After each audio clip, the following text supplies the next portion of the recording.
Good evening. Welcome, Miss Cat. I see you, Queen. Hey, What's up, Dust? Ain't nothing. Another Absolutely. y'all okay? Absolutely. Doing pretty good. How about you? I'm on time. Yes, we are. You know I'm sleepy, right? But I'm Really? ready. Hey, Miss Look, Cat. Hey, Miss you gave me Cat. the wrong link, Tony. No, I gave everybody the wrong link. Mm, I'm so sorry. I don't know what happened, but I'm glad I was on here early enough to make the changes. correct that? Yeah. Yeah. I was wondering why y'all was so late coming on. I said, where's I everybody? was on the wrong one. I been Yeah, on. we was all on the wrong one. Okay. Okay. Well, guys, now on this Tuesday evening, the all new Round Table Talk Show. Good evening, everybody. Welcome to the Roundtable Talk Show. I'm your host, Christopher Unk Jones. Of course, we are privileged to be with you on this Tuesday through the Knowledge is Power podcast live as our platform host. And we definitely appreciate Tony Renfro and the Knowledge is Power podcast live community for allowing us to not only grace your space, but to engage with you as family. Um, but tonight, we're not going to waste much of your time. Um, we're going to dig into some things and let you know, of course, that this country, as currently, um, is flexing extremely hard. I mean, harder than um, Hulk Hogan tan shirts. But hey, on the national front, they're calling it crime sweeps, right? But ICE is rolling into your neighborhoods like an occupying army, kicking in doors, pulling people uh, out of their homes in front of their children, slapping the whole communities around for theatrics, for cameras, right? And I do want everyone to know that this is not public safety. This has not a damn thing to do with public safety. This is 100% public punishment because of who we have as the orangutan in chief. In Texas, the maps are the weapon, 100%. Don't 100%. don't believe the hype. Just like I try to tell people, um, don't believe the exploited information that you hear majority on your community and from your community. If you are exposed to several communities, you will see the same disparities in other communities. So, like I said, these maps are 100% the weapon. They redrew us damn near out of existence. Al Green is no longer in his seat. So, um, it's crazy here in Texas. And when our reps refused quorum to stop it, the state put troopers on them, babysitting grown folks like fugitives, forcing them back in the chambers to pass racist laws. Some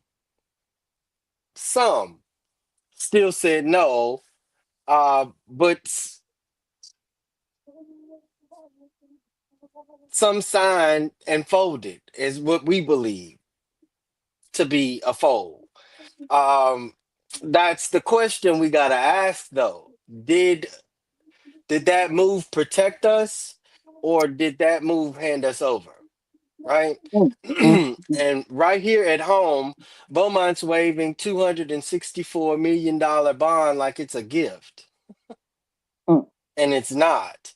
But look at the fine print. I definitely want us to look at the fine print. And if you've been viewing or listening to us on the roundtable talk, we definitely try to read between the lines or reveal between the lines. And so that's sort of kind of like the fine print. It's more like um backroom deals, and I haven't been able to really dig into these topics with my co-host. I just dropped them and got back to work. It's been an extremely busy week, so I do apologize to my co-hosts for not being able to engage thoroughly. But most of the times we don't. I just be like, "What you think about them questions?" All right, that's a bet. Bye. We got you. We got you. Absolutely. But like I said, it's more like a backroom deal or a backroom payday for developers, insiders, and construction companies with friends on council.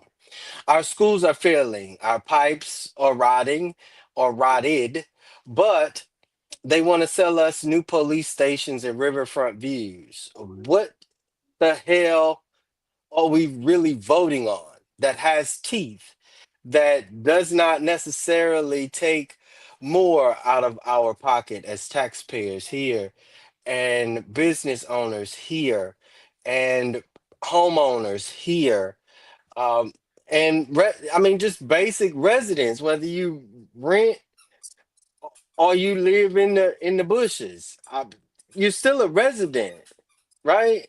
And so we want to know what are we voting on.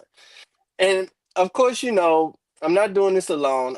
I'm blessed to have some wonderful co-hosts with me at the round table. Of course, Dr. Catherine Campbell, the one who cuts through the paperwork and shows you exactly where the trap is. That's a trap. That's a trap. That's a snake. Watch it. And Perry Busby, of course, he'll probably tip in here shortly. The brother who don't just talk power, he traces where it flows and who's selling it. And then there's my battle buddy, Dustin Harris, the man who breaks down um, common sense into plain language. And that's crazy that you got to break down common sense into plain language so nobody leaves confused, especially when it comes to the city's failing circulatory system, BISD. The bond mess and the backdoor games insiders keep running. This is what we're going to definitely dig in tonight. Let's get to it. Woo. Segment one, the raids. National, of course, this is our national topic. Slap around and apprehended. Here's the game. Like I said in the beginning, they call it crime enforcement, but these ICE raids are not, ain't, isn't, were never about crime or decreasing crime, especially when you put data with their reasoning, right? Um, they're time to humiliate, set up to scare, and designed to make a whole block think twice about even going to the grocery store or existing in public, right?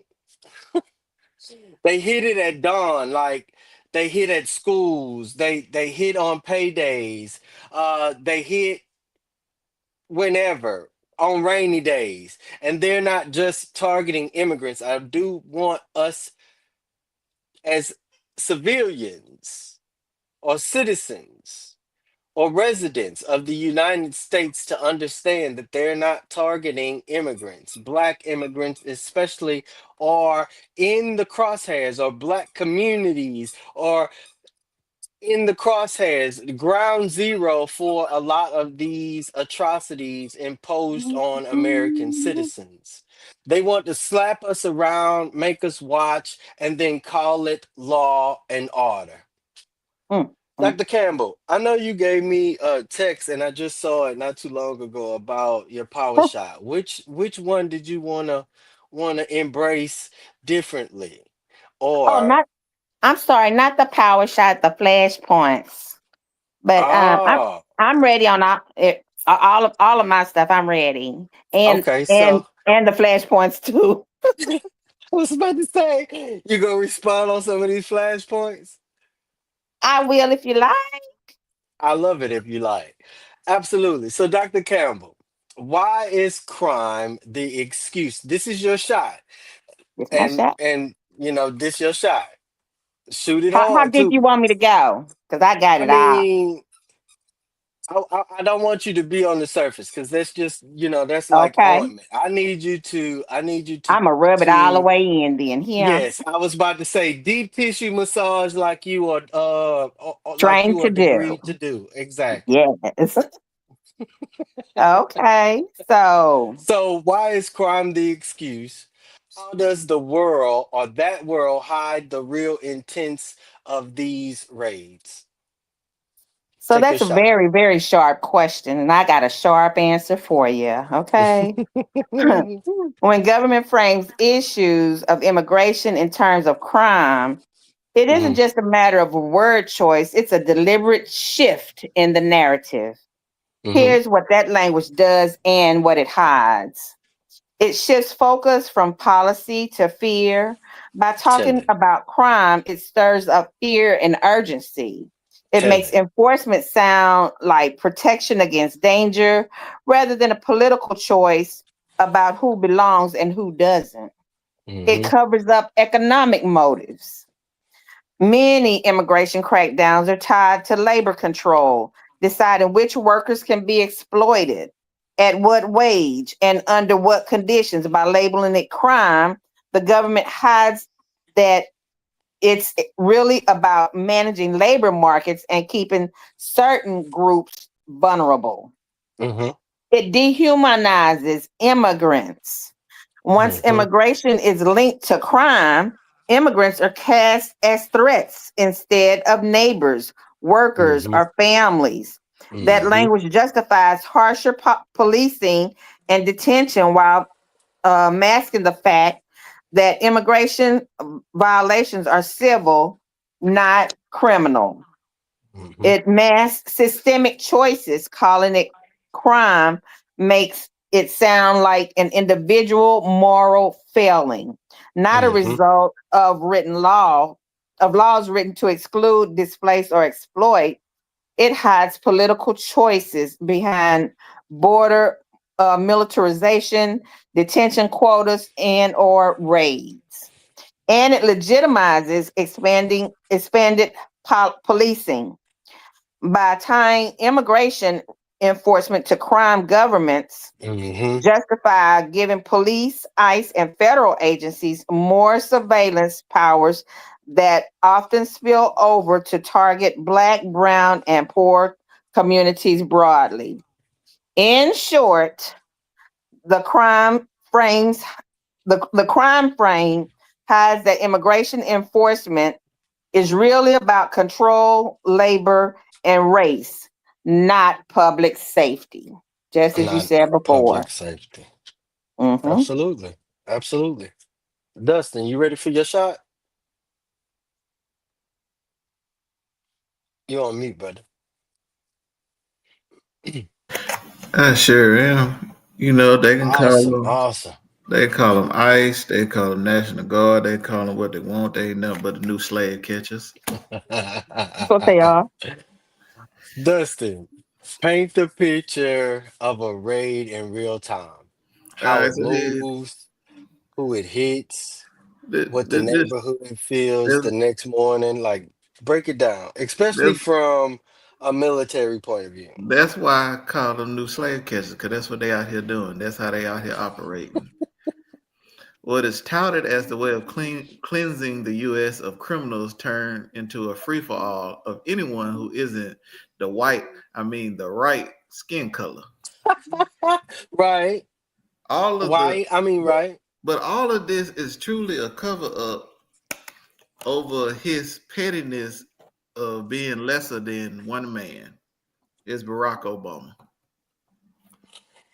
Because 2 points. his war with Harvard was basically based off because the Obama daughter got in, but his son got rejected. So he is looking to destroy Harvard. And with this, people always love to throw this fact out there. During President Obama's term, he deported 2,749,706 people deported during his term. They like throwing that number out there. And old Trumpy had to realize he could never hit that number to be better than. So Mhm. he couldn't just go after the criminals. He had to go after everybody. Why? Because if he went after the criminals and somehow his number peaked over Obama's, you got to think. So, how did over 2,749,000 people get back in the country when it was your watch? Mhm.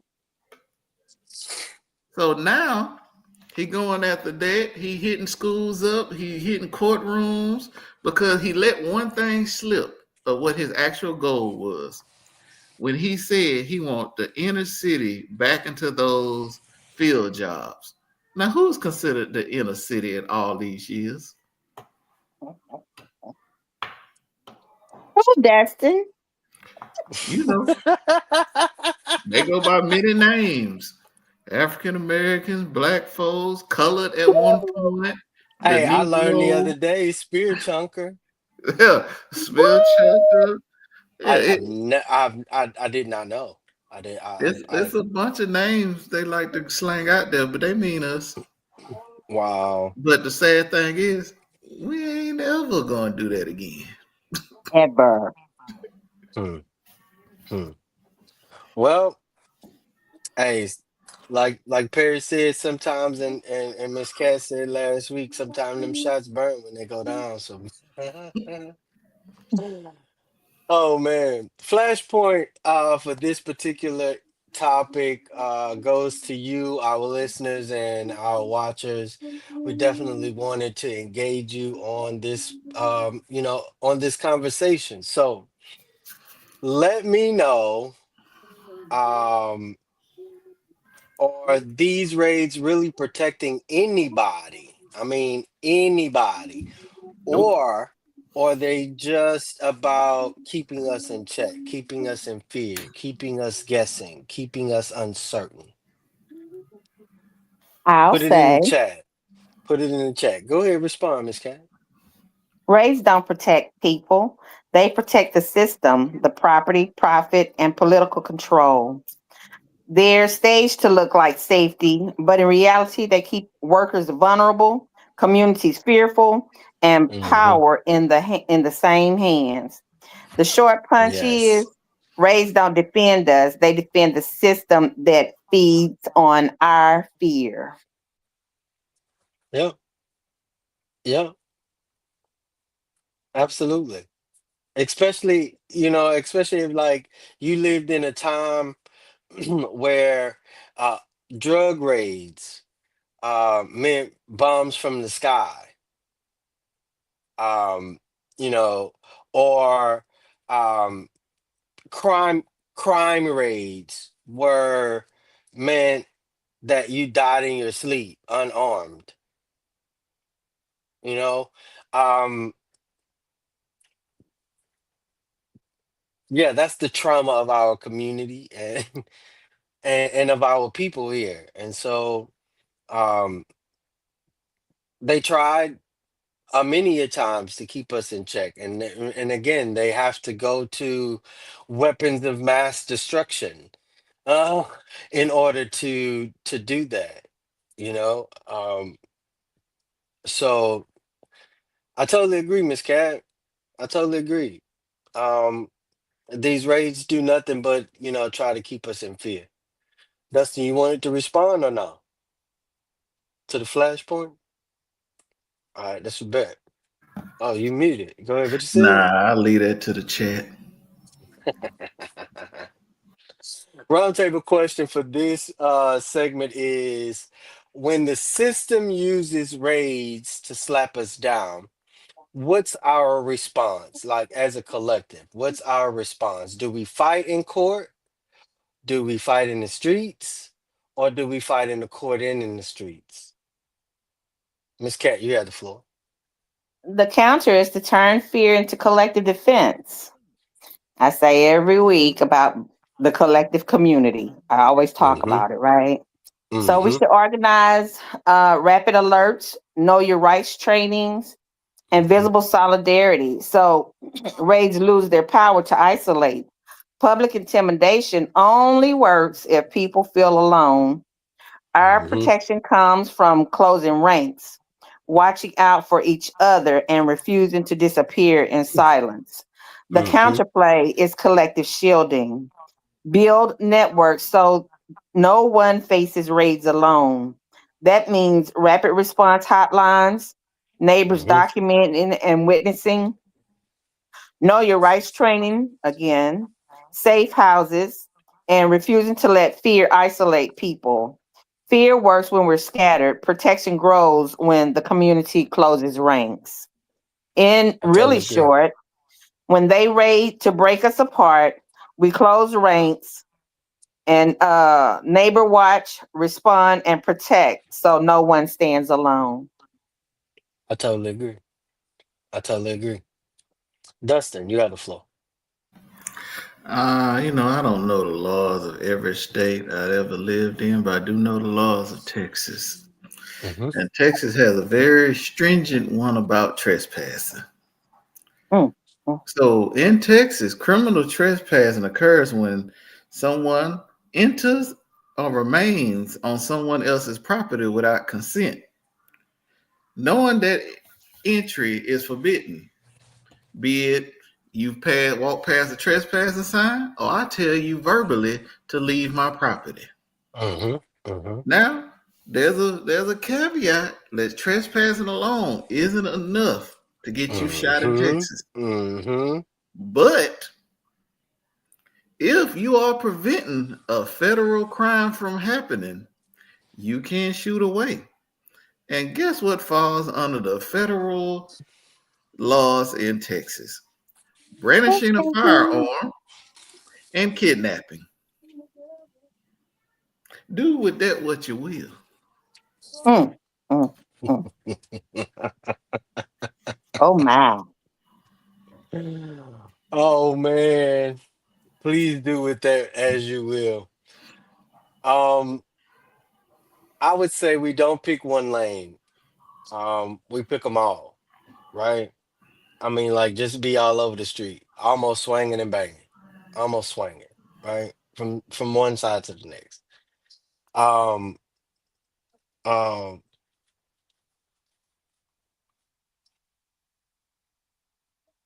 file so many inquiries in the courts that it jams up the system, jams up their paperwork, jams up all of they whatever they got going on. It disrupts. It disrupts. Same goes for, um, you know, the city when it comes to decisions that needs to be made here. You know, um,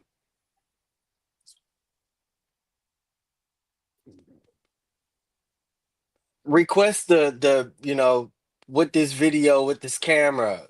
Uh, is seeing, is it, does it see abuse, does it see criminality, does why is it always here, why is it picking up warrants, is it recognizing faces, what is it? And kitchens and churches, um barbershops, where the freak are you when it comes to keeping our communities informed? Like, where are you when it came to the standard of what Negroes? I ain't gonna say minorities. I'm not gonna say African Americans. I'm not gonna say black folks. I'm not. When it came to Negroes, Negroes had nothing but Negroes. Hmm. before they gave you the access to be an African American or to be a black person. I don't know, y'all. Like, raids only work when folks don't know their rights and don't know their worth or the worth of their community or the businesses and entrepreneurs and doctors and lawyers that you have within your community, whether you can touch them, see them, or not. The protection of your elected, even, is preventative measures against raids. When they see you come out in droves for your elected and willing to go to jail for your elected, willing willing to, and I'm not advocating for violence, please understand, but willing to spill their blood for the liberty and justices, where are those people today? That's the standard of Negroes. A There has to be a collective. there has to be a collective shielding in the community. A collective. Where is it? Once we do, their playbook falls apart. I promise. Once we do that, once we build a collective, their playbook falls completely apart. Before we wrap up this segment, I want to give you some know your rights type of type of tools that you could use. Do not open the door. Ask to see the warrant through the window. It must be signed by a judge and dated to enter a home. Remain silent. That's what your Miranda says. Remain silent. You have the right to remain silent. Anything you say and or do. Okay, so stay silent. You do not have to answer any questions about status, birthplace, or entry, or where you live, where you were going, where you're coming from. None of that matters. That remain silent. Stay quiet. Do not sign a daggum thing, especially without an attorney or a lawyer or a mediator. Don't sign nothing. Okay. Um, and after you get to the bookend, because I'm telling you, you're gonna go to jail. This is not gonna keep you out of jail in any city, county, or state. This is not gonna keep you out of jail. They're gonna take you to jail. Please understand that. But the moment you get there, you ask or request for an attorney. That's why they said, if you don't have legal representation or an attorney, one will be provided and presented for you. You have the option to accept or reject the one that they gave and go with another one. And at the same time, if they take you through trial or pre-trial, you do have the right to what they call a speedy trial. Okay. Document everything: date, time, badge numbers, vehicles, witnesses, set up a neighborhood phone tree and rapid response text, just like Dr. Campbell said. And ultimately, like Dustin said, be ready to not only to protect yourself, but your community, because also in the state law here in Texas, we have the right to protect property and people. So I may not get off on the felony, but you ain't gonna charge me on the state level. And after we come back and fight that felon, we gonna be all right. It's gonna be expunged. You okay? You don't have to worry about it. It's gonna be dismissed because the state of Texas don't do expungements. I want y'all to know that. So, segment two, moving to the state of Texas, and I definitely want you all to understand, listeners and viewers, that although we talk about Texas, please search your state constitution and state laws. Understand how much flex you got against the flexing states that are alleged currently. But segment two is our state, and we're going to talk about confinement and constitutional rights in this particular segment. And I Mm, might get mm, some, I mm. might make some people mad. I might piss some people off. They could be red, blue, Republican, Democrat, Independent. It would not even matter. Okay, so in Texas, the game is uglier um, than most can even perceive, right? uh, and I say uglier because many Texans have been aware that Project 2025 have been implemented against us as citizens since I would say Barack Obama. If you're paying attention to policy, not Mhm, politics or mhm, politicians, if you're paying mhm, attention to policy, you will notice that we do not have medical expansion here in Medicaid expansion here in the state of Texas as it should be, right? So, racist maps cutting districts like butcher knives, and I'm talking about the big one, the big blade, right? And then when lawmakers walked out to stop it, they sent state troopers by, mind you, at our dime.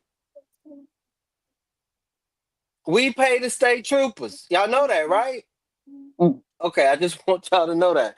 We paying the state troopers that they sent to babysit them back in their seats. Grown folk, elected folk, folk that were told by their constituency, get your ass out of there, get out of there.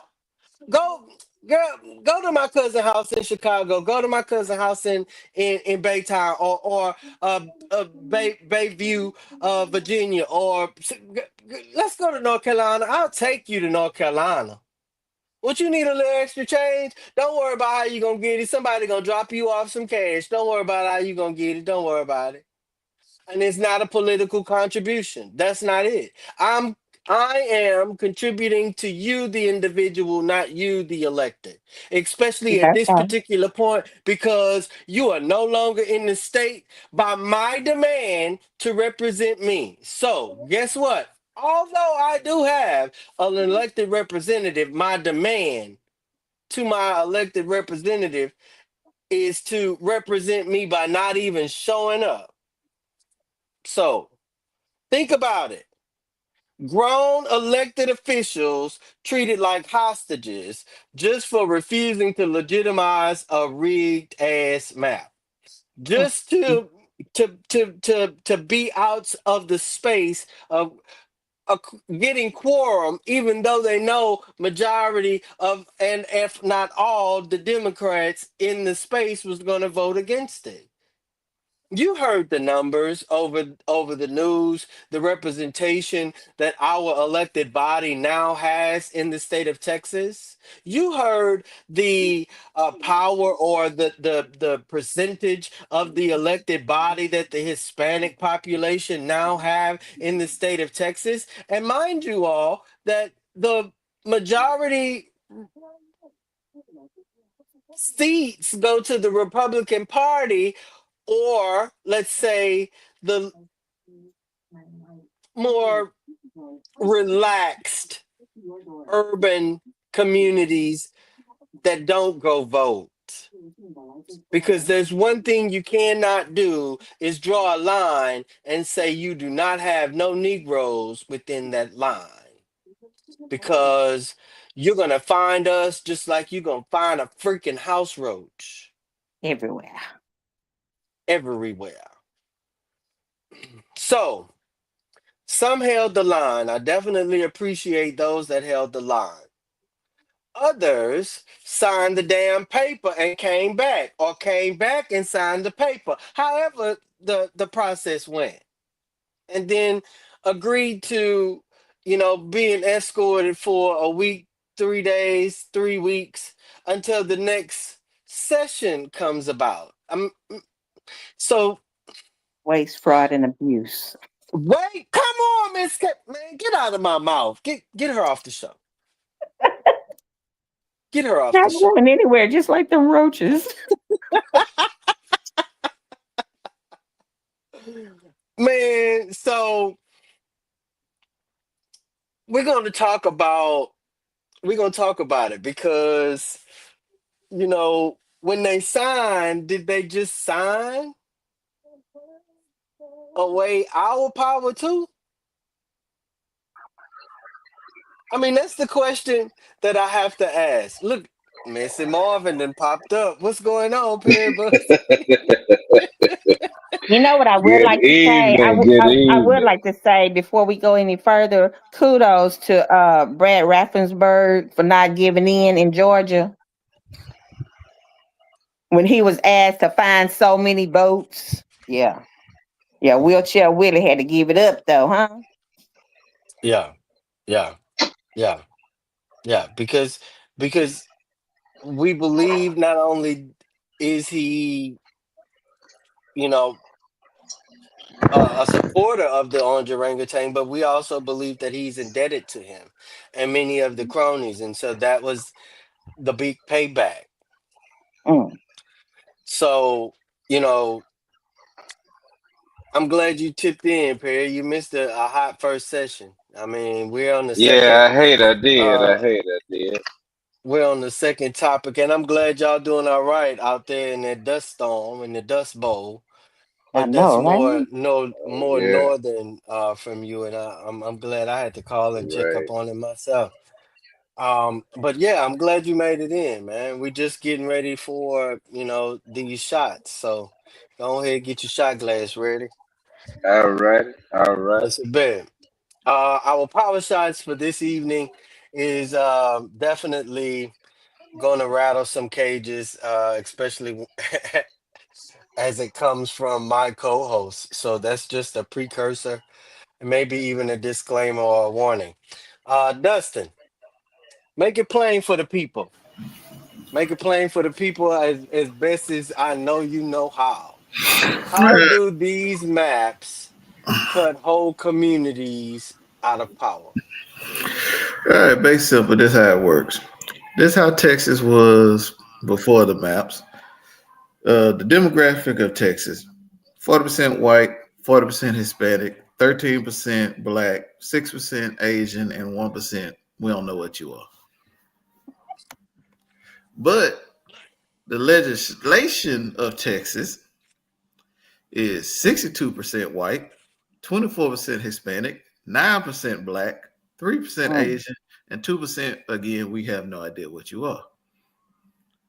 So that basically says the people that don't even have half percent of the population has over half percent of the control. But Mm. that wasn't good enough, so they had to go ahead and cut that a little bit. They basically took some good drink and poured some water on it and tried to thin that Mm. sucker out for their taste buds. Mm. So they went ahead and rigged it up to where basically if you was a minority, let's say black community around Houston, you took what used to be 2 to 3 different districts and kind of sandwiched them together to where they compete against each other. Did the same thing up in Dallas area. You took the certain Hispanic ones. Oh, you're not the Hispanic I like. I only like the Hispanics that are Republican. So I'm gonna take this one and sandwich it with yours because I know that person can get way more votes than you can. So not only did they take from the black folks, they took from the Hispanic folks, except for the Hispanic folks that will vote for Trump. And they basically told the Asian people to go fuck off. But we ain't gonna talk about Mm. that because they ain't gonna talk about that. So Oh, now, we're gonna talk about it. instead of their 60%, it's Mm-hmm. more like 95. 95%. 95% legislative control in your state. Dr. Campbell, you ready for your Yeah. shot? Yeah. Legally, what are lawmakers supposed to be able to do, and how is Texas breaking its own constitution? Make it make sense. All righty. Hold on. Hold on to your hats. Lawmakers are in quorum fights are supposed to have the right to deny a quorum, which means in legislatures, members have the right to withhold their presence to block business if not enough members show up. That's what a quorum is. It's usually a majority of the people. It's a parliamentary tool of protest, not a crime. I repeat, not a crime. Not a crime Right. or Your needing a lawmakers permission have. slip. I'm coming. Your lawmakers have the right to a free debate and vote. Hmm. Lawmakers are meant to legislate without being coerced by threats of arrest or retaliation for using procedural tactics. Hmm. Our lawmakers have the right to represent their constituents, but their absence in a quorum fight is a form of political speech, standing for their voters by refusing to advance laws they believe are harmful. Hmm. How Texas crossed that line? By issuing arrest warrants. When Hmm. Democrats broke quorum over voting rights bills, Texas House leadership authorized state troopers with our tax dollars to track them down and forcibly return them. This blurred the line between a political standoff and criminalization of dissent. Hmm. Let's see. It made retaliatory measures. Hmm. Absolutely. Illegal Texas ones. brought on retaliatory measures. Hmm. Lawmakers who left faced threats of losing committee assignments and resources, punishing them for using a legitimate legislative tactic. Hmm. They crossed the line by normalizing coercion. Mm.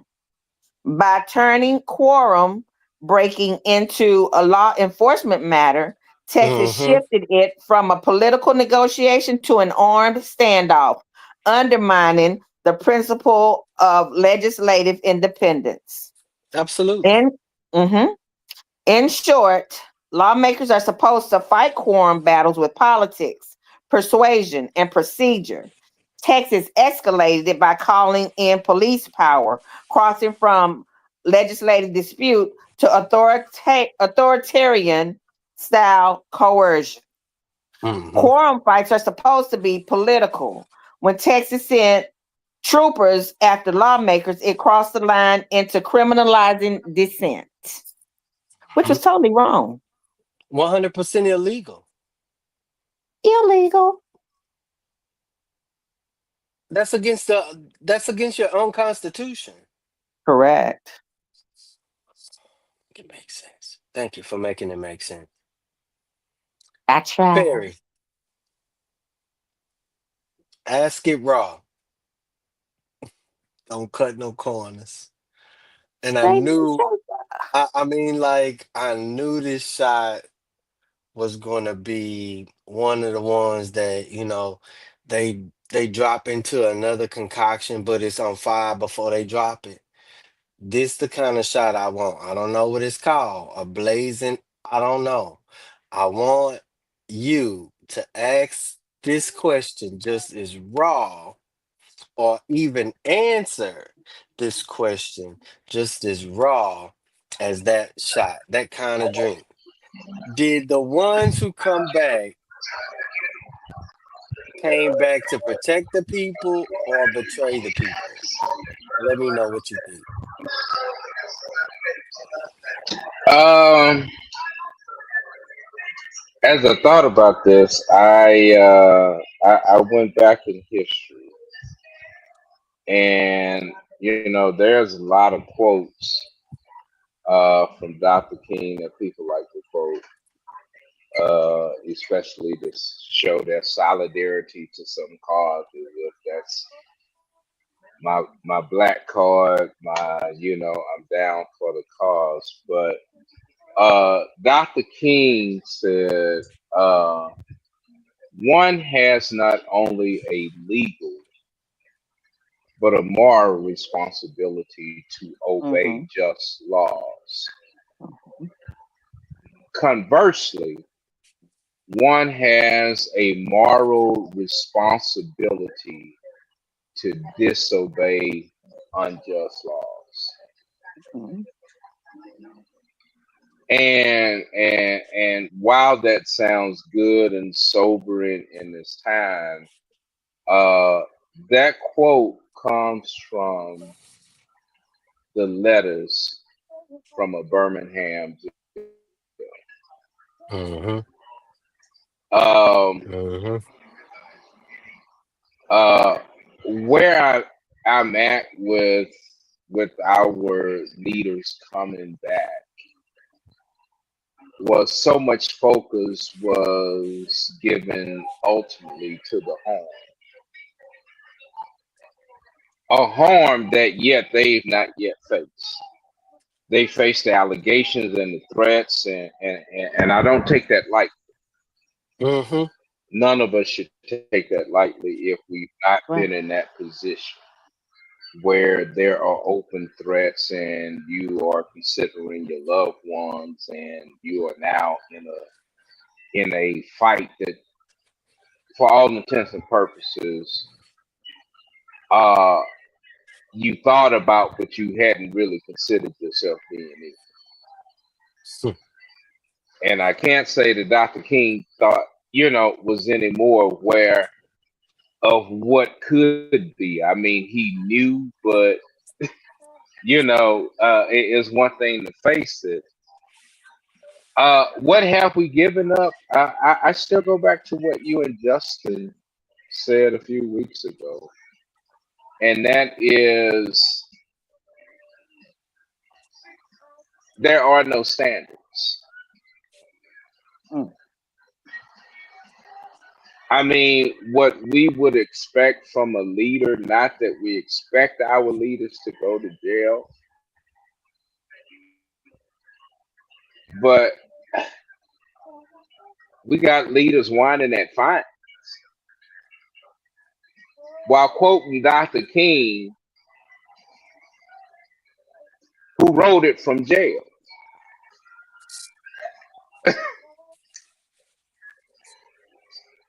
So how much further are we willing to go if we're whining at supposed fines when Dr. King says, "Hold on, wait a minute, you got a moral responsibility to just disobey unjust law." Mm-hmm. So are we just talking it without understanding what that talk comes with a walk? Wow. Mm. Come on now. Or are we, sort of shifting? Because yes, I mean now the argument is, well, we came back and we gonna give this over to California. Hold on, wait a damn minute. If your address, if your zip code is 777-003-02-05, Well, one. oh whatever, it ain't 952. 1-0. What is it? 95103. Your address does not begin with 951. You are not in California. So what does it say that we have leaders saying, okay, y'all, we gonna throw this over to California to save.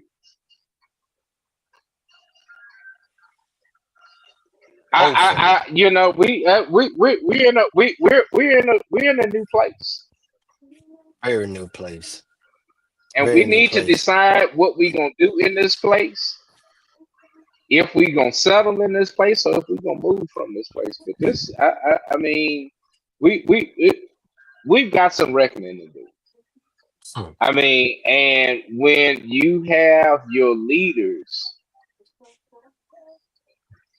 I listened to State Representative Jolanda Jones, who said, "No, I was never coming back. They're gonna have to call another session. They were gonna have to do whatever they were gonna have to do." And and we keep saying, "Well, it was fine." If I remember, the people most affected by the Montgomery bus boycott were folk who was trying to get to their job. Mm, mm, that's right. It was folk who worked for, and if I am also correct when they said, well, uh, we're not gonna ride the bus, I'm still making my job. I can't believe I remember that story going. Some white folks saying, "Well, hold on, if my help is being delayed, let me see what I can do to help my help." We don't know our Mm, power, and mhm. we're giving it Bruh, up. We're giving it up for discounts on the rusty penny. spit and piss. Let's take us to our flashpoint section of section of this segment for our chat to definitely engage with us on this particular topic.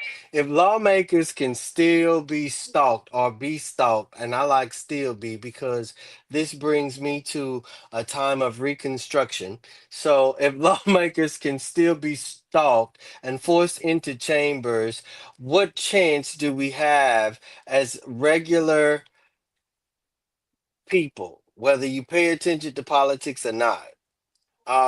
Drop it in the chat. If lawmakers can still be stalked or can be stalked and enforced into chambers, what chance do we have as regular people? Anybody at the table want to respond to that?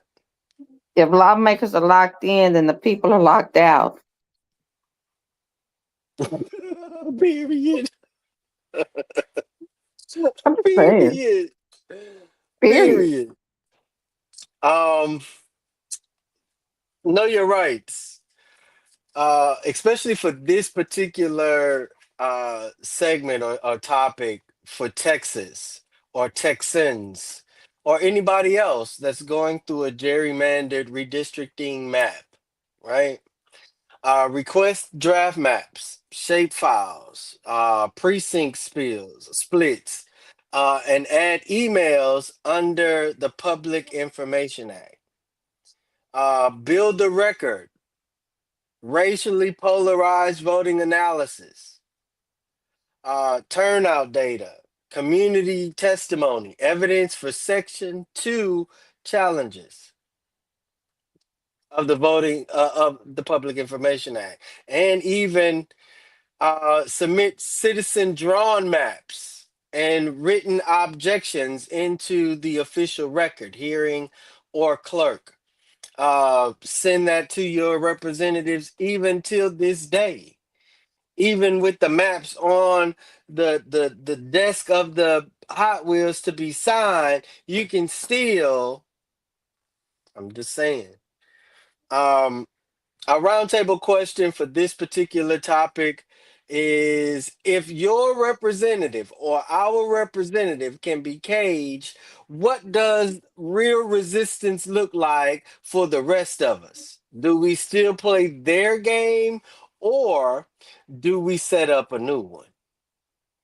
Dr. Campbell, you have the floor. Did you change that question? Um, Sort of kind of for the show, but That's when okay. That's representation can okay. be That's okay. stolen on paper, yeah, it's yeah. Ready.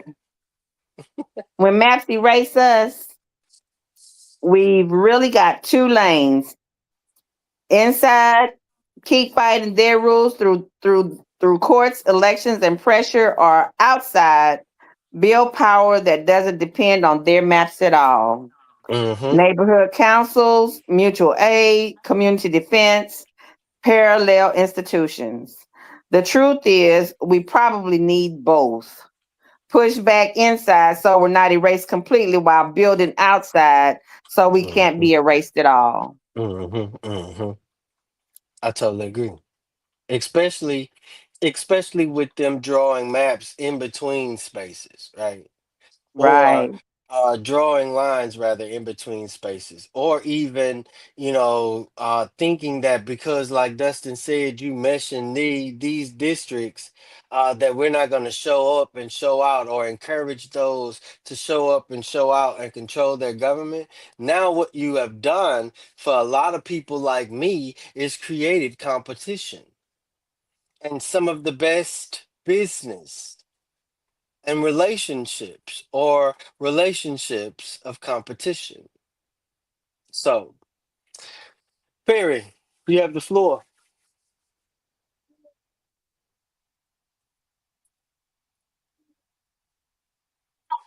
Okay, question one more time. Well, the way I sent it to y'all was, when representation can be stolen on paper, what are our real options inside the system and outside of it? Mhm. Uh, Great. Yeah. Uh,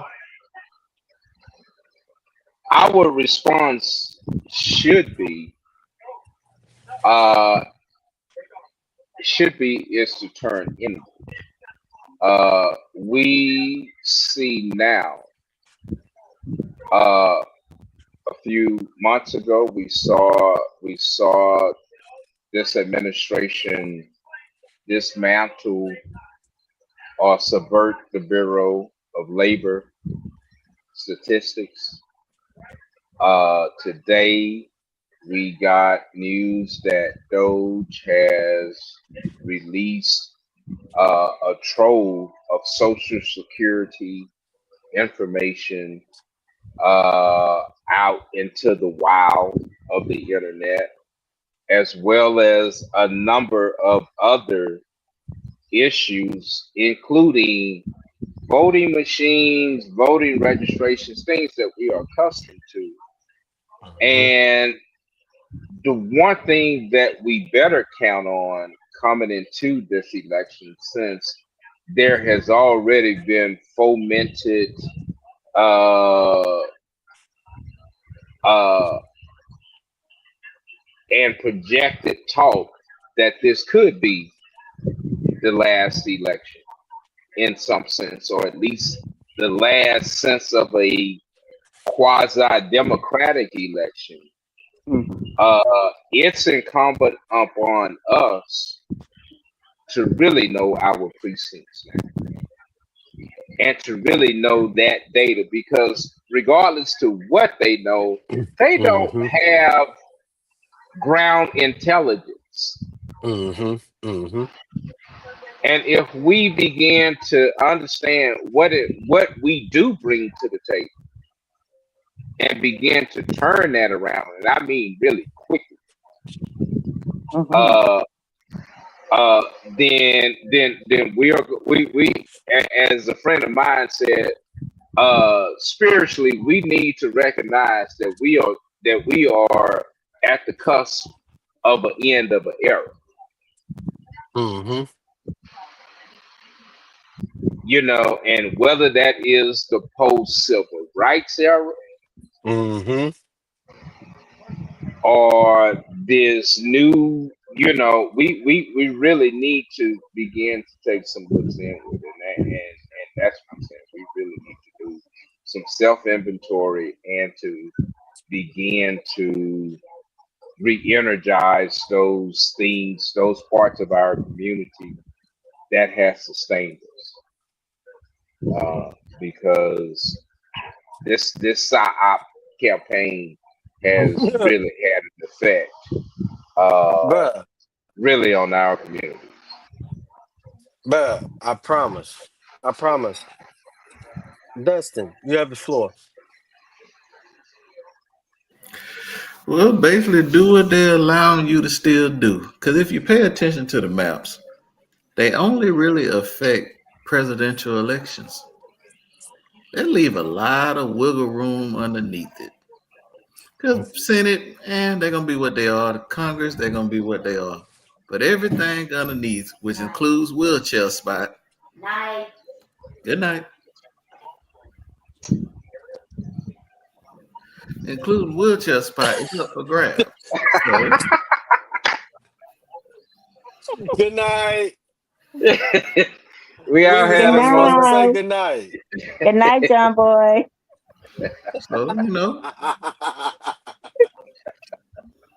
they allowing the game to be with the game what it is.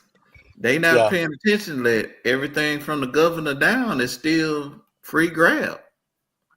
So take it Mm-hmm. from them. Because last I checked around the blogs on Texas websites, they don't like the governor and they don't like anybody down from the governor. So hey, let's remove them all and call it a day. Yeah. Yeah. That's Republicans and Democrats. Yeah. Mm-hmm. Speaking of Yeah, which, I you done do want to aggravated add. the hell out of them all. Yeah. Speaking of which, I do want to add just one thing. That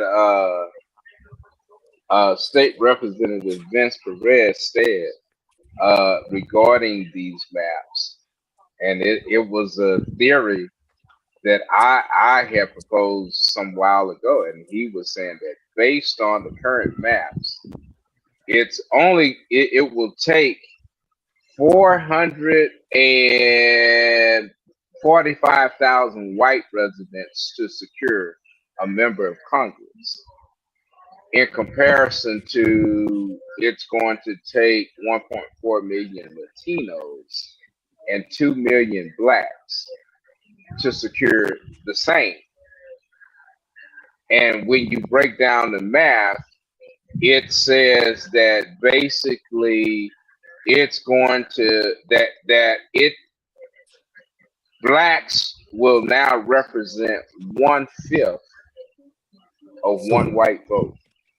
Mm, mm. And I have long said that the 3/5 compromise, that we have long still been under the 3/5 compromise, because mathematically there is no law that fixed that fraction. And I don't care if you've had 100 laws about the 3/5 compromise. That's still 103/5. Mm. Mm, Mm. mm. And now, based on this new math, we see that we are not Come just on, new three man. fifths, we are now 1/5. According to Brother say Texas, this ain't no original a black arithmetic. vote This is new one math. fifth of a white vote. I will Wow. say we don't just, like y'all said, we don't just play defense. We set the tone of the game, right? We start building power outside of their maps or outside of their lines or within their lines. We build alliance within their lines. We build economic power. I heard through the grapevine that members of the Caucasian descent enjoys soul food, regardless to where they are. And although we appreciate your green dollar and your hungry bellies, that is one way that we will always be recognized is with economic power. Especially when that economic power circumvents and circulates within to our neighborhood power, giving our communities um, a strong stance on things outside of FEMA, outside of insurance, outside of police, outside of fire, outside of EMS, giving our communities what was taken from it when they dispersed us in the first place, which is spiritual communal power. 100%. And if they can't take that, or if they continue to take that, you can guarantee you're going to be worse in we're going to be in a worse off situation than what we currently are now under this current regime. just like Dustin said, if we don't control the narrative, if we don't control the game, if we don't control the beat of the drum, we're going to be dancing a jig for them again. And it's too many Sambos already dancing a jig for them to say that a lot of us Negroes are going to survive of what's proposed to come into our communities. Because the lines on their paper don't erase the lines we draw between us. I want us to understand that. They can erase a district, but they can't erase a people, especially a people who already know how to move collectively and together, right? So that brings us to segment three, our local segment. And of course, one of the hot topics here in the city of Beaumont Mm. is our bonds. So, our bond issue or propositions on our bond is what we're going to actually dig in this time. So, we kind of scratched the Mm. surface on it last week. Um, and I definitely wanted to bring it back because I wanted to bring it back because there's some things that we're not discussing even in the proposal or the developmental phase of this bond. So that's one of the things I definitely want this segment to address. Bonds, backdoor deals, and development. Right here in Beaumont, we're starting um, to stare down a $264 million bond. They're pitching drainage, streets, parks, and some other vague things, right?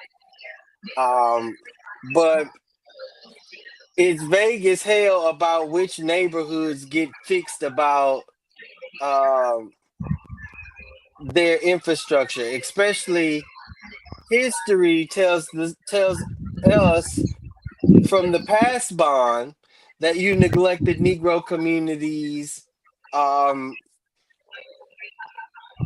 34 years ago? We said last week.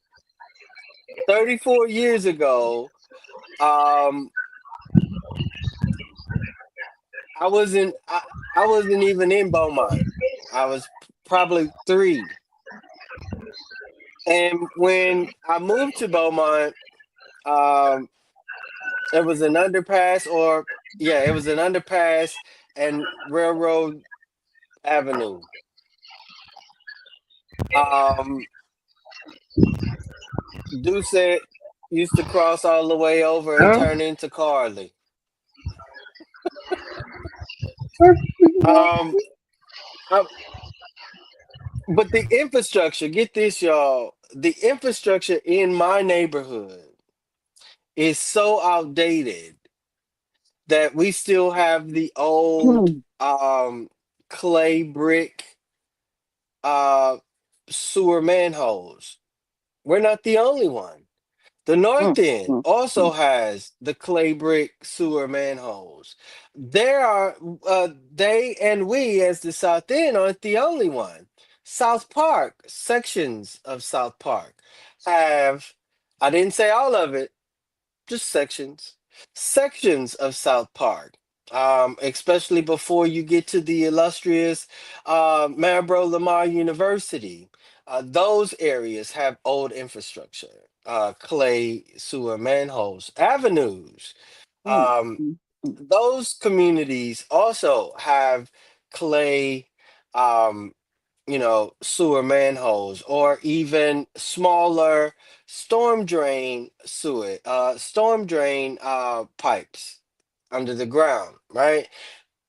Some of us even have, whether we believe it or not, this galvanized piping that goes as far as water sources go to your house, your water goes through a galvanized pipe, whether you notice that or not. Some of them, whether we realize it or not, may have lead components or proponents in the ground. And I say that because in 2000 and I want to say nine, maybe 2009. I went to the city of nope, it was 2007. 2007. I went to the city of Beaumont with complaints of my water being brown. And I'm not talking about brown like just a tinge. I'm talking about brown like as if I had tea on tap. Okay? And so the water director at that particular time was Dr. Haney Tomei. And Dr. Tomei had his crew to come out and look at the entire water line that Tuesday after I left council. Dr. Tomei proceeded to come find me, knocked on my door to tell me that the water that I was not only bathing and cooking with, but I was sometimes drinking, especially in the wintertime when we know that water be good and cold. Um, it was running through a cavity of where the pipe once was. Oh my God. Yeah, the hair still stands on my head every time I speak about that. So, um, that's history. That's what history tells us, right? Like you neglected us in the last bond. Okay. Um, prop Proposition B. A new police and fire buildings when they can't even fill the spots that are vacant. They can't even staff the ones they got. Make that make sense. You need new police structures, and you got a sign on College Street flashing almost for 3 years now saying that Beaumont Police Department is hiring.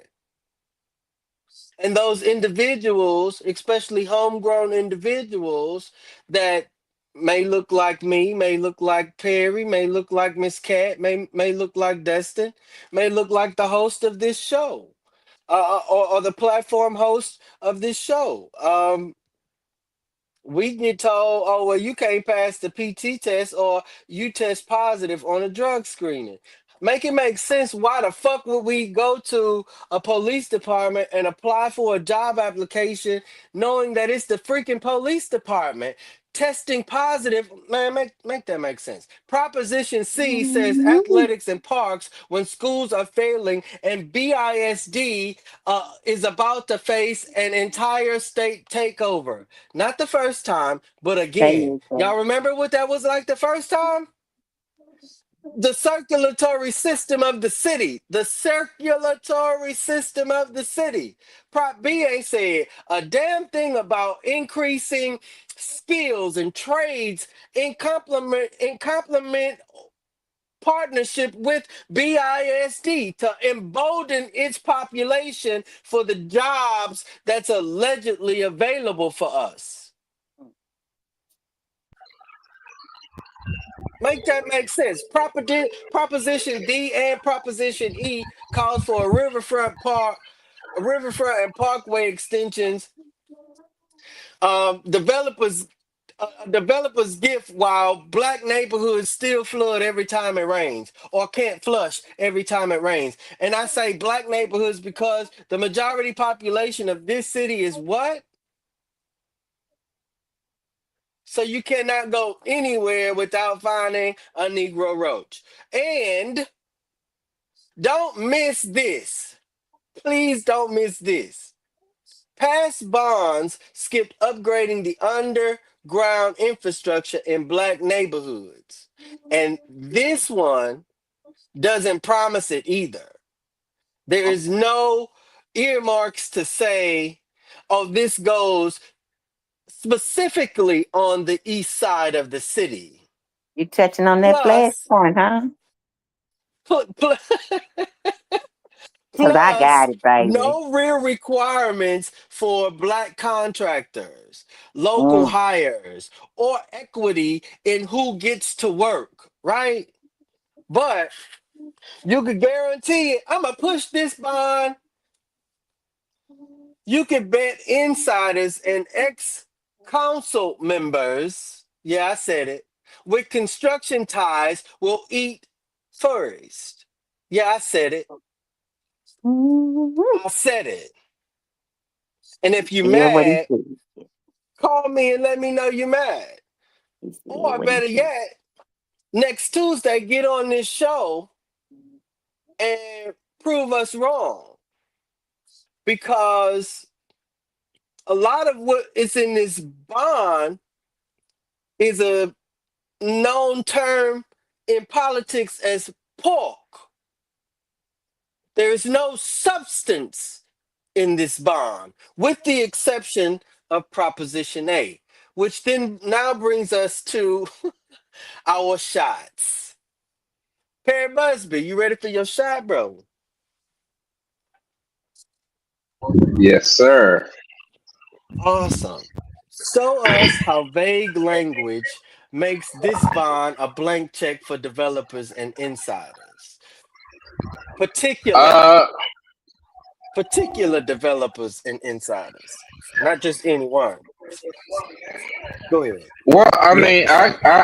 I can only look at history, and for me, history is 90 miles west of Beaumont, and how I saw how bonds contributed to the development of the Houston environment at the expense of black residents.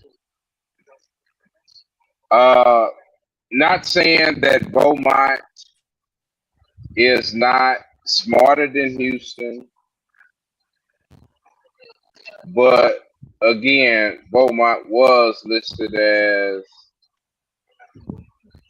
one of the most, what is it? The most Dumbest, dumbest, uneducated metros. uneducated, yeah, metro areas in in the U.S. And so, uh, comparing that and comparing this bond, you know, uh, when it came to what is it, Minute Maid Park, Mm-hmm. the decision had been made that Minute Maid Park was going to exist. They needed a bond, and few people remember that the first time that bond went through, it didn't pass, and so they did it again, and they knew they needed black people to help pass it. And one of the agreements to help pass Minute Maid Park was that there was going to be a 25% set aside for black businesses. Mm. Now, unfortunately, that set aside was not met, but it was a part of the agreement going into it. And Mm-hmm. so, my question is for those uh, around the Beaumont bond issue is one of just equity of the services, I thought that was mine. and equity and equity of what is being of how that money will be dispersed through the community, through black businesses. I mean, there is no doubt, and I'm not calling any names. I mean, but we already see that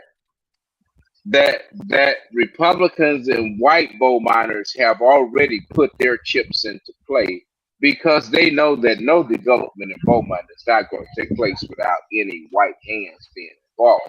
So Mm. they've already began to set their chips in place and their pieces in place. by moving people in and out of political positions and back into the corporate positions to help Mm-hmm. do this. So my question is, this bond, while we know that the majority of white Beaumont was in it for what is it, the Dowling Road or expansion. The flip side to that is this bond also can't pass without black support. And I am just grieved at the fact that not them, but the fact that our leaders have come to us selling this on the athletic complex, not equity, other services, not equity of how of the appropriation of the fund, and definitely not equity in terms of how this development and the funds will go forward into black business. Hey And man, if you we stepping haven't on talked about everybody's it, and response. if we haven't talked about it now, best believe it don't make sense to try to even bring this shit up later. Cause I the deal promise. is already done. You can't talk about, well, we need this much black participation when 48% of your Mm-hmm. black elected have already given up that equity by saying we're for it, Mm. without No, having no. This any. what they And say. since we're talking about pork, what pork do you have? Except maybe some little crackling? Are we talking? I mean, is your pork crackling? Because that's all that's going to help is a few little folk with some hot sauce and a bit of chasing. Hey That man, ain't this no crackling ain't pork. even got no meat on it, bro. He That said it. crackling He don't said it. even have the meat on it. You know what I'm talking about? That crackling. What'd you say, Miss Cat? I say he said that. Hmm. No, it was something you was Because saying while he was you know what the you was general saying something consensus while he was is. Well, talking. at Yeah. least they giving us something, but they don't even realize. They don't even recognize it's not written. Mm. Mm, mm, mm. Speaking of what's written, Miss Cat, Yes, why written requirements for black contractors, local hires, and equity spending are non-negotiable? because once the vote is cast, the money is locked in, and a promise made after the fact rarely materializes. Exactly. Writing and equity hiring black contractors and neighborhood priorities before the vote ensures binding power. Communities get legal guarantees, not handshakes, and we'll try later. It closes loopholes without explicit language. Funds flow to the same big firms and outsiders who profit while locals are sidelined. And Mm-hmm. it promotes Mm-hmm. accountability. If it's written in, the city has to measure and report. If not, there's nothing to enforce. And then there's generational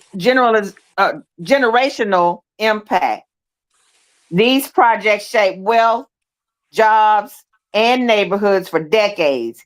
Equity written in late is equity denied. In Mm-hmm. short, if equity isn't written into the deal before the vote, it won't be in the deal at all. At all. At At all. all. 100%. Make them put it in writing. You want me to vote for Hmm. it? Put it in Yeah. writing. And I'm not talking Right. about vague terms. No, no. I'm talking about Don't contractual say y'all gonna terms. get it because words are cheap. Mm-hmm. Mm-hmm. Dustin, you ready for your shot? Yeah. Break it down plain again, brother. How we're gonna say 50 million. We're not gonna throw out that 200 and what, some odd million. We're gonna say 50 million. How $50 million, or you could go ahead and put the two because I'm quite sure you will. The 200 in there really cost 90 million, or give us the original or final cost with interest, and why taxpayers end up carrying the entire bag. See, because the problem is there's no simple math to it. Because the thing that most people is missing when it comes to the bond, because they only look at that number that they nice post on, the page or whatever. But what they ain't paying attention to is the premium that's attached to that amount.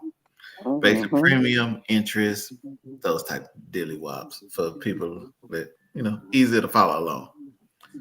So, and there's no set premium. The premium is market, just like those unnecessary expensive restaurants like to use for them little nasty lobsters that they got in there. It's premium. It's market price, so they will tell you how much it is when they feel like changing it, whenever they feel like changing it. So you take that, and because the bond ain't gonna be finalized till people vote on whichever part they want to add, so it's just gonna add up like a math problem, and then you're gonna Mm-hmm. tax it on the end with the Mm-hmm. juice. Come on, juice. So 1 year it could be one number. Next year it's gonna be a totally different one. Next year it's gonna be a Uh-huh. totally different one from that. So that little payment they keep trying to give you, that little $14 or whatever, is gonna do this. But I guarantee that baseline is gonna be 14. Everything else gonna float up, come back to 14, float up again, and come back. But it just until everybody vote for it, ain't nobody gonna be able to really determine what that math is for anybody, no matter what their household is. Mm-hmm. Mm-hmm. Our flashpoint for this particular segment is, for you, our chat, and viewers, listeners. Please respond in the chat or as you watch it. Family, please name one bond Beaumont passed that actually fixed the root problems in black neighborhoods. And don't worry, I'll wait. I, I, I, Okay. okay, here I am. Hey, everybody. Here I am. Here I am. What's up, man? It's my time. It's my time to shine. Oh, you ready to answer this guest question? You Okay. always come So on in the tail end, but I yeah, just so happen. example I, of a I just, I just, community. Nah, I I ain't just, gonna I was go just ahead. passing by, and I heard the what you were talking about, and Hmm. I will favor Proposition A. Hmm. Mm. Reason why I would say Proposition A, because it contained infrastructure, Hmm. streets, drainage, Hmm. water, sidewalks. Hmm. These are the things this is a necessary things that we need in this city. Now, Exactly. now I would have to make it much better. I would have put more into Proposition A than I would have put in the other four propositions. Hmm. Um, I'm leaning on Proposition B a little bit more, uh, but I can't go any other further. I think you're leaning on Proposition B because Alice Keith, or rec center is tied to police, EMS, and fire, or police, fire, and fire infrastructure. It, A lot it, of no, I don't think Proposition B. Let me look at my. I don't. Is Proposition B has that in there? Proposition B is the animal care center, the adoptive center, fire department, police headquarters and operation facility improvement, No, that's not multi-purpose what I. sports No, and community facility, Alice Keep Park, and public safety and technology improvement. Basically, more cameras. Yeah. you. more But cameras. but I will to jump into this now. I will say Proposition B. can go ahead. I mean, in terms of understanding political landscape. Now, I mean, we have to understand there's some give and take in this bond issue, and while it does not, I mean, I will say at least in terms of the jail, uh, the jail was I was in Beaumont when the jail was built in the late '70s, early '80s. And part of this should have been, you know, uh, fixed on the city budget, but we can't have, uh, a city jail that is at this point just really just, I mean, Bro, It's they're out not of even date. using that. It's Move yeah, that. yeah, outdated. yeah, they aren't even It using could be it, out. and It could be so outdated because they're not even using it. yeah, We're outsourcing right, that. We're outsourcing that to Jefferson County. So yeah, whatever the jail facility looks like shouldn't even be a, like you said, it shouldn't even be a proposition on a bond. That should be right, within your annual budget, especially being that yeah, you have already cut or do not have right. these positions that you. I mean, make math Well, if that's the case, bro. can we at least, I guess maybe in terms of voting for it, just kind of acknowledge we had some BS leadership for years that has brought us Especially to this Mike point. Seaver. So Yeah, I mean, and yeah, like like Tony said, drainage, streets, sidewalks. That's that's what I'm telling people to vote for. But again, I'm right, telling people to vote for it with skepticism because here it is in 2025. We're going through, and there's certain spaces within the city that's resolving old infrastructure. I'm talking about like the right, early 1900 infrastructure, and not 1990s, not 1980s, not 19. I'm talking about the 60s. I'm talking about when people were getting rid of or doing away with outhouses and stuff like that date. right, So yes, drainage. That should have been, if you ask me, the entire 264 million. If we're gonna do it right, do it right. Do the Because right, whole again, thing. because right, again, you have and neglected the therein lies north the question. end, you've neglected the south end, you've neglected South Park, you've neglected the avenues, you've neglected Terra Park, you've neglected Deep North or Park North, pick one. You've neglected you've neglected both. You the Okay, infrastructure in majority newly developed areas is finally starting to deteriorate. So now you want so now you want Proposition A to go back to them same people who developers developed their space in the 1900s, because the mall ain't that old.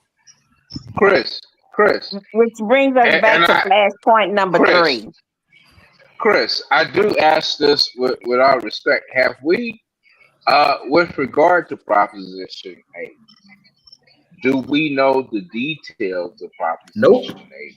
Because No, Nope. there again, is We no don't know the details. details of That's like anything. I of said. this, It's vague, I mean, and I tell where people to does be that mindful amount, of that where's that amount language. allocated?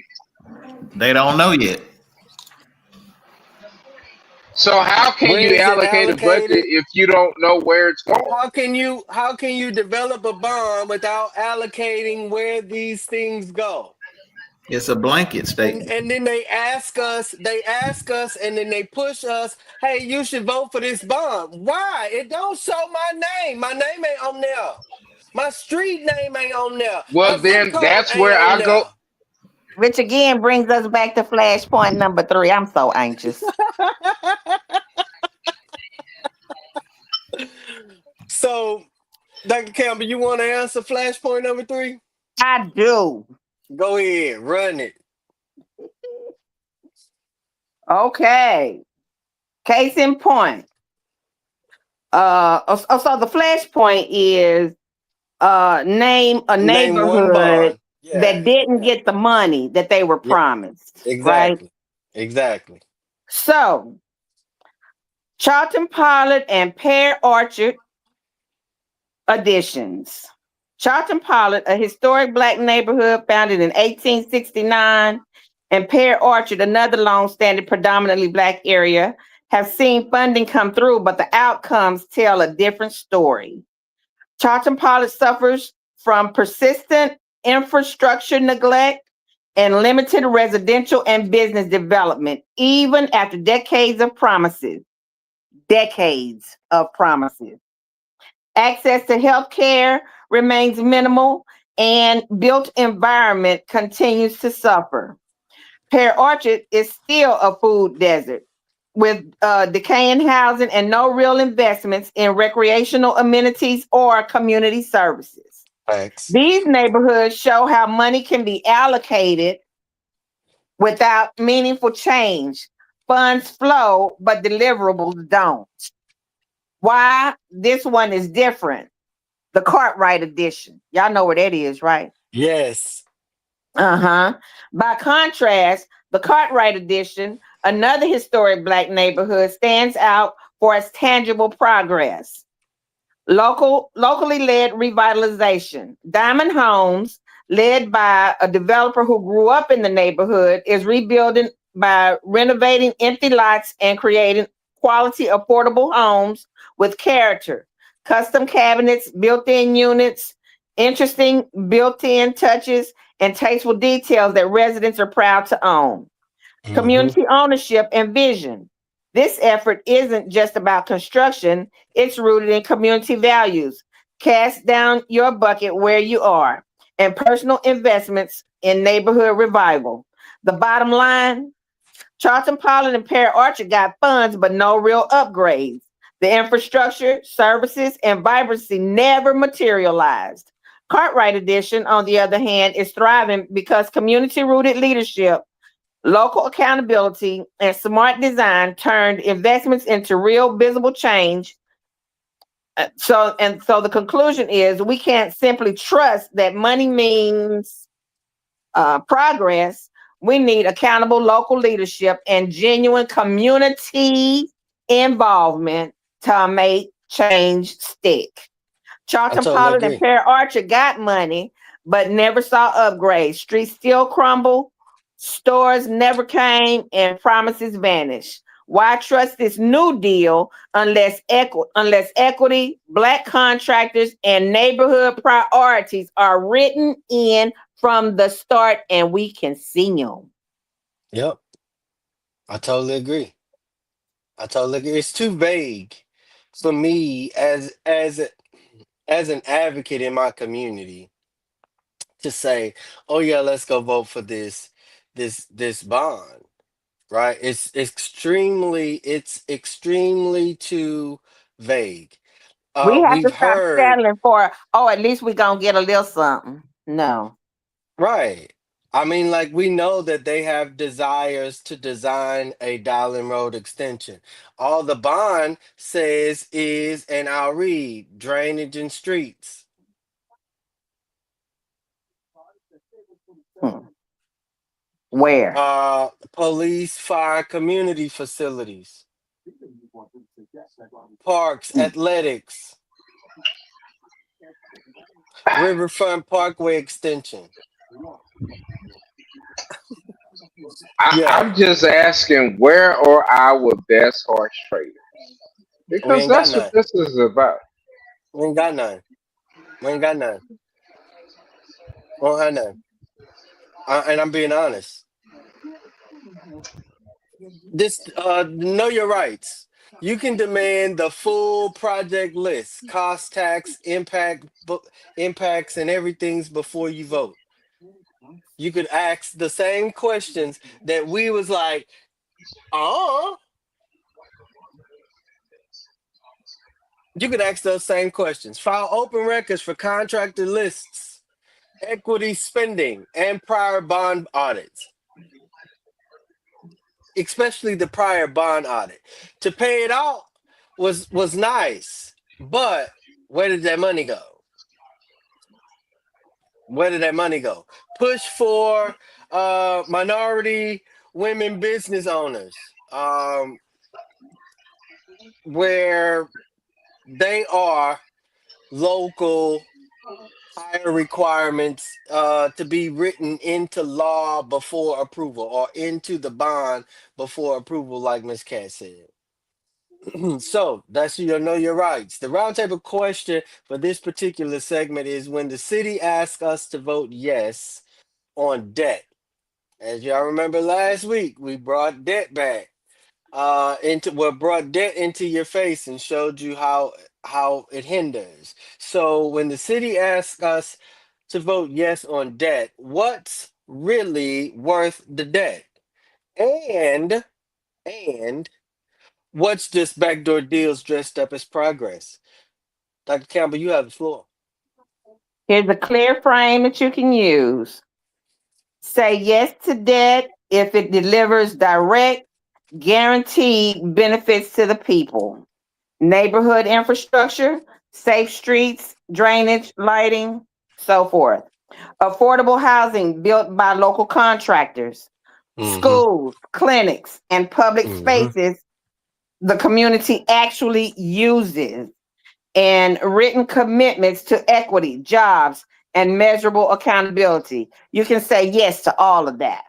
Say no if the debt is just trickle down promises, mega projects that enrich developers but bypass neighborhoods, vague economic development with no binding community benefit, deals with no equity or black contractor provisions up front, and anything that mortgages our future without guaranteeing our return. The bottom line, if the city wants us to carry the debt must carry us. You need to see it in writing. I will agree, especially about if you want us to vote for us to carry the debt, it damn sure better carry us. Um, Perry, you have the floor. Uh, okay. In terms of uh,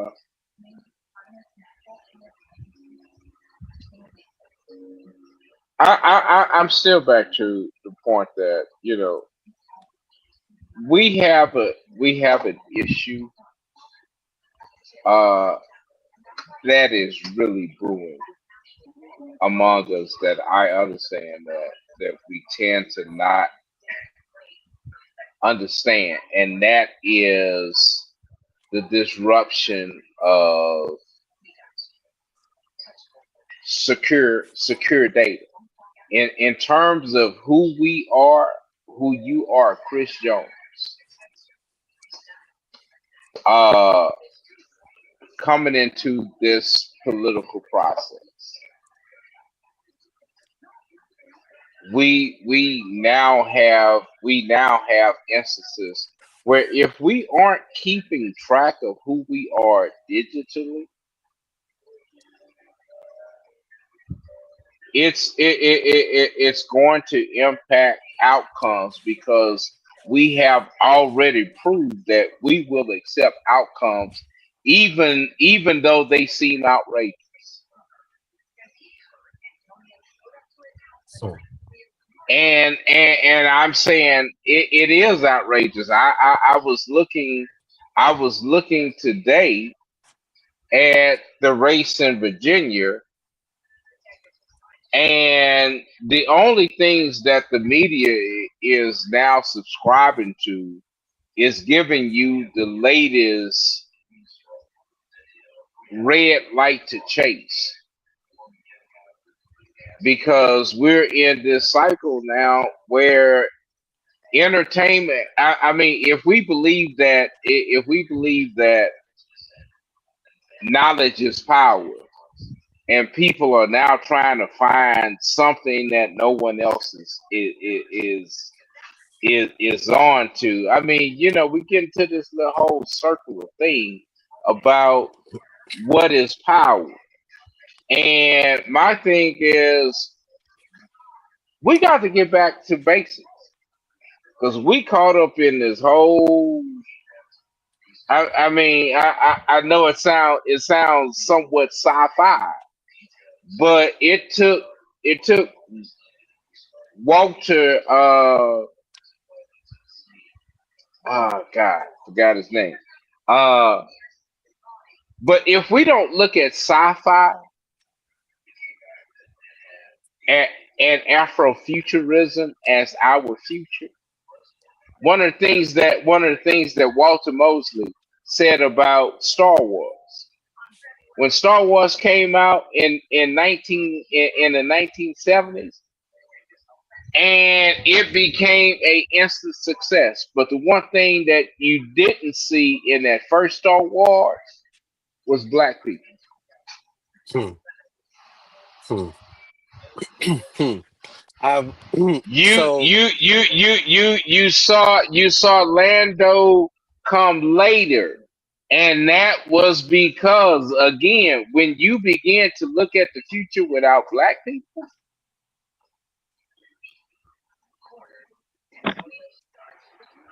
hmm, that says something about progress. And so, and so therefore, that is why we have to be more cognizant about what the future looks like for us. Because we will adopt a narrative as though it is the norm. And that is where we are now. And I keep coming back to this. We've got to come back to self resilience. Everything that Dustin talks about, I self feel you. survival. We have got to come back to where we depend on our own and know who our own is that we are dependent hmm. Dustin, you have the table. You have the floor. Look, you got the table. You got the I'm flow, keep bro. I'm keeping nice and sweet. People need to approach these bonds like they would approach teaching a baby. You gotta go over your wants and your needs. Mm, What the city needs, because needs are essentials to survive. So what the city need is new plumbing, sidewalks, food places, water being healthy, things like that. mhm. What the city want is stuff that look pretty. Hmm. And I don't give a dang about lip. I told y'all about putting this lipstick and these suits on these pigs and calling them prom kings and queens. They ain't. Stop trying to build some stuff to attract people when you got to keep the people that's here alive first. Hmm. Absolutely. So Absolutely. approach that bond with that in mind. Look at the items. Make them council members and mayor because we love speaking on the council member. We let Roy slide a bunch. Roy, you're gonna have to answer some of these questions too. Yep. Mm, What Yep. they need to put an address on all these items. Have an mhm. Yeah. agenda written out. You want people to Yeah. That's vote right. in November. Well, before November, you need to have some discussions on public discussions on where this Yeah. stuff is going to be, where it's going to Yeah. take place, and what's going to For happen And with real. it. put it in writing. Yeah, Mm-hmm. Yeah. yeah, put it And, right. and You can put it not on like tape. not and not like YouTube y'all don't did like with deleting some stuff. of the things that right, and not like they did with some of the things that was in writing when Robin Donato Mouton was the mayor, but the moment Roy West got in the office, those things changed. So if you're gonna follow the record as it's written, not just as you want to or decide to. Oh, really? My definitely, yes. Again, you have to pay attention to policy and not just grandeur. That only makes sense if it heals the wounds that our communities have been entrenched in intentionally for years, for decades, just like Dr. Campbell said. Drainage, schools, real safety. I'm not talking about cameras. I'm not talking about police passing, um, throwing people on their neck. I'm not talking about that. I'm not talking about that. I'm talking about real safety, where the police was riding on a bicycle. Gas is too damn high anyway. If you want to engage in our community, get out the truck, walk a block, engage, get back in your truck, drive off, walk that block, get back in your truck, drive off, walk that block. If you want a new police station, you got to have a relationship with the people you are asking to put that into play. That's not going to happen. I'm telling you now. And we don't even know why the dog park, just like Miss Alice Ramsey mentioned in the comments, is on a freaking bond in the first place. We're talking about fucking dogs. And you have people who No, no, you she said remove animal out of shelter. bushes. We're talking about freaking animals. Let's put it like that, Mm-hmm. where you are moving people out of overgrown spaces you refuse to develop as housing for them. But you yet got the audacity to come to the people and ask us about a damn bond. How about instead of pushing it down our throats this November, allow us to come to a collective agreement next November?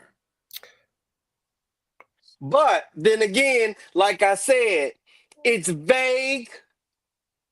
It is fat. It is fat. It is fat, and it is insider trading. If I have never seen one in all my days, if it ignores historic black neighborhoods again, just like Dr. Campbell mentioned, it's going to do the damn same. And the answer is no. You will not force another bond 30 years my senior. No. Okay, for clarification, let's clarify something. Let's clarify something. Proposition 8: infrastructure, drainage, streets, sewer, sidewalks. Where are they designated to be? Where are this is the That's the question. question. That That's this the is That's the the question. question. question, Tony. Where's the destination? That's the That's the question. question. Right. If it's not going to be in a needed area, then why are we voting for it? And Molly Villarreal just told us how much a sidewalk costs from Finette. I'm sorry, on Finette from 11th Street to 4th Street. She just told us how much that costs. So where is that going? The math don't math. And like I said earlier, and like I said last week, I'm telling my people not to vote for this shit because it's vague and it does not, it puts us again in a compromise where you're not guaranteeing that I'm going to be able to be sustainable in my own freaking community. Right. You're not guaranteeing that you're not going to out tax my great grandfather or my great grandmother, rest their souls. The only thing they're Which then, guaranteeing is that park in Terrell Park, that golf course in Terrell Park. right, which then should raise your alarm or raise the alarm to especially black people who are buried along the Pine Street thoroughfare. Hello, your hello. Find out what they're going, what their anticipations are, or what their anticipations were. Because if you track back a little while, members in the North End saw members of the city of Beaumont tearing up historic sacred spaces. And if I'm lying behind neighbors who had pictures. So again, like I said, you got all of this construction you got going on Pine right now, which is shit you should have done 34 years ago. You got all this construction that you repaved, you redid, you redone, you redid, you repaved, you redid, you redone, you even removed from the east side of the city so you could appease those on the east, on the west side of the city. development, Oh, business oh, development, and all. It does not make sense. Again, it's vague in nature. You're not giving us an address, like Dustin said. You're not telling us what districts, what zones, what. I mean, you're not telling us anything. But okay. you want us. Oh yeah, this sounds good. This sounds good. This sounds good. For what? For who? For the overall city? Because if that's the case, you might as well just go ahead and shrink down all of the other propositions with the exception of A and go ahead and put $246 million into Proposition A and close the door. I guarantee you that will pass. I guarantee that will pass. Not only will that pass, that will increase people to invest in this city. Not only people, but businesses to invest in this city. It will give our hotels the opportunity to upgrade some of this outdated, and y'all gonna tax them again with hotel occupancy tax. I'm sorry, I could not rest. Make that make sense. We got seniors that are on fixed incomes who get abatements on their taxes. Where does that money go? Where does that money go? Y'all, it's not making sense. We got over over I want to say over 100,000 um uh water meters in the city. That's over $100,000 right now. I could guarantee it. And the reason we got over 100,000 is because we outsource water.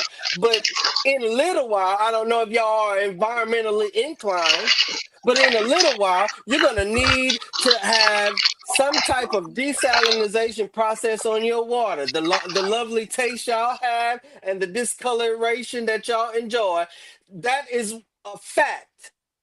It's not just happening in Beaumont. Ask the other cities that are coastal why they cannot produce their own freaking water. Ask other places that are up in desert spaces why they can't get water from the Gulf or why they can't get water from. Your lives are on the line, and it does not rest in this particular bond. Let's redo it. Let again put it on a rest.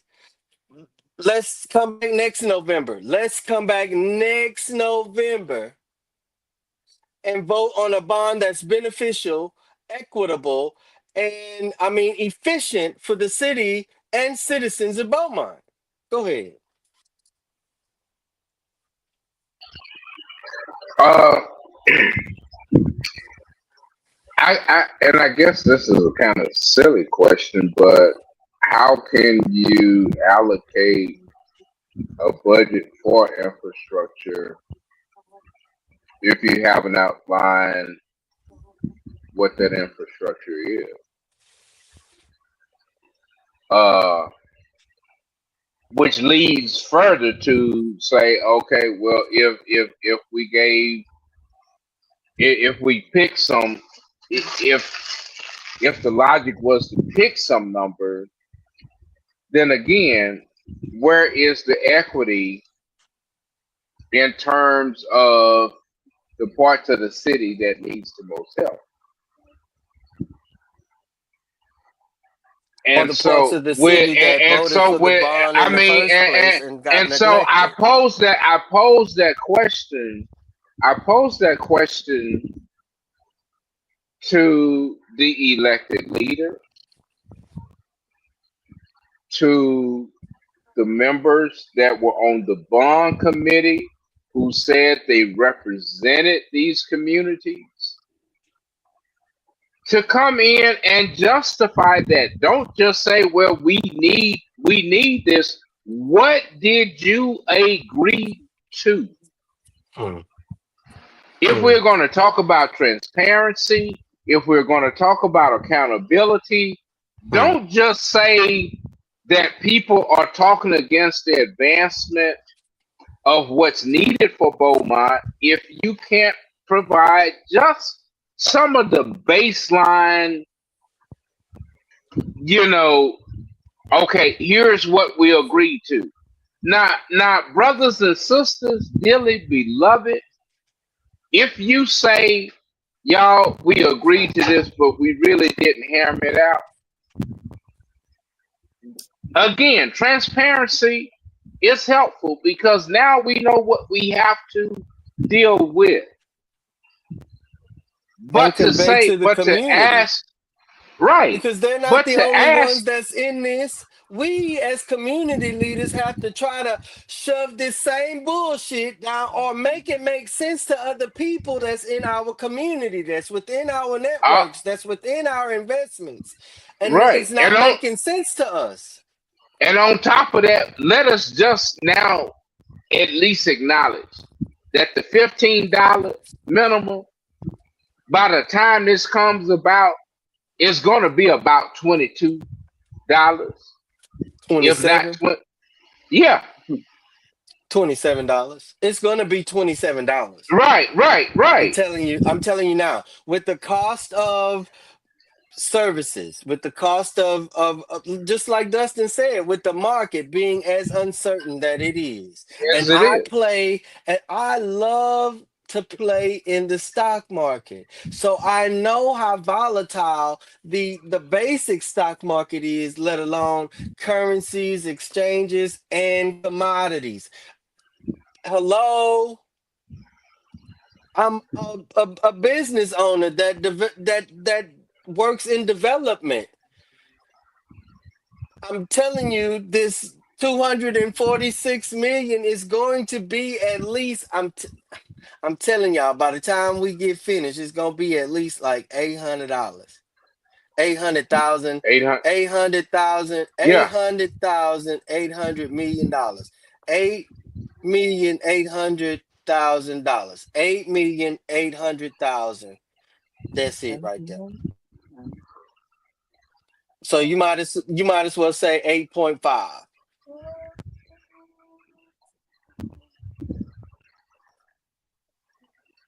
And that's like after playing with the market. And then again, it's fixed.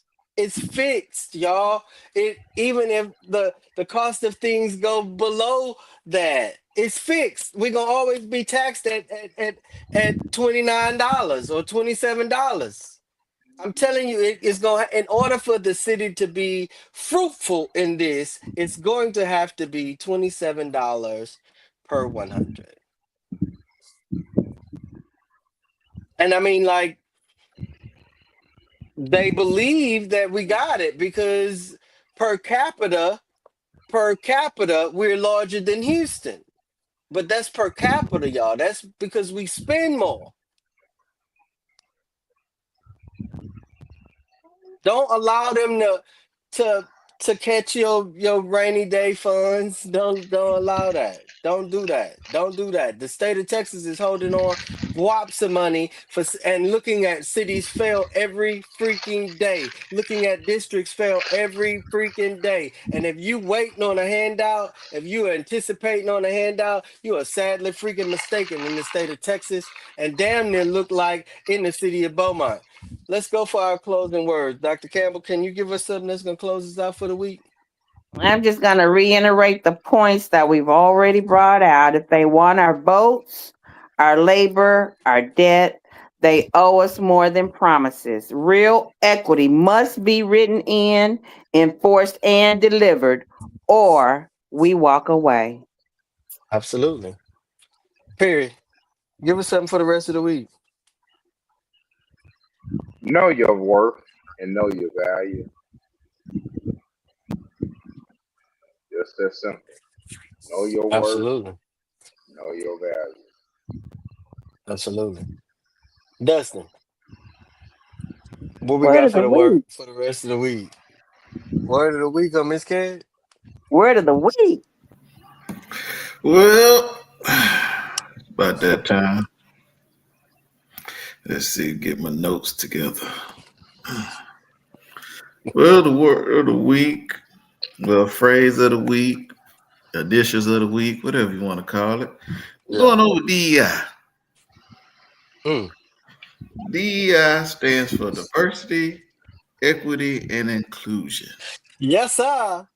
A framework used by organizations to create environments where all individuals, regardless of their background or individuality, feels valued, respected, and have equal opportunities to succeed. Notice how nowhere in there did I say black person. I didn't hear you say black person. I didn't even hear you say a white person. I Because the didn't even guy, hear you say a handicapped person nope, because the or a damn person with a word disability. I didn't hear you say a senior. I didn't hear you say none of that. But is okay, go everybody. ahead. It's supposed to cover That's everybody. what I heard. That's what Everybody. I heard. But let these geniuses up in the, that White House and on Fox News and all them other ones, DEI must stand for black. Oh, Because we're only 12% of the US population, but apparently we're 99% of their problem and excuses of life. make it make sense. Because removing DI ain't hurting us as much as they think it is. No. Oh, let's take down all the black people that did this, did that, did that. Look, you can get a Black History lesson on Twitter, uh, Twitch, FaceTime, anything. History lessons for black people are everywhere. So you taking it off some website that nobody ever goes to ain't hurting nobody. But you know who DEI is hurting? Especially for the lighter hue of people, the white folks per se. I want you to go home. I want you to look at your wife, look at your grandmother, look at your aunt, go look at your daughters. Because those are the ones who benefit the most from DEI programs.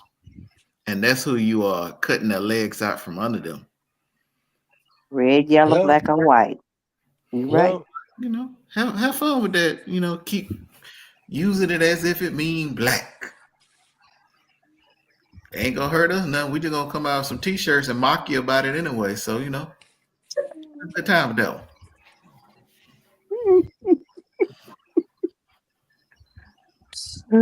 Oh my goodness. Yeah, Perry. I'm at that point to where I be waiting on the word of the week because I must miss Cat. I'm like you, come on, word of the week. Word of the week. We need some intro music for the I'm word of the looking week. for it. I know, right? Some intro music for the word of the week. Bum, bum, ba, bum.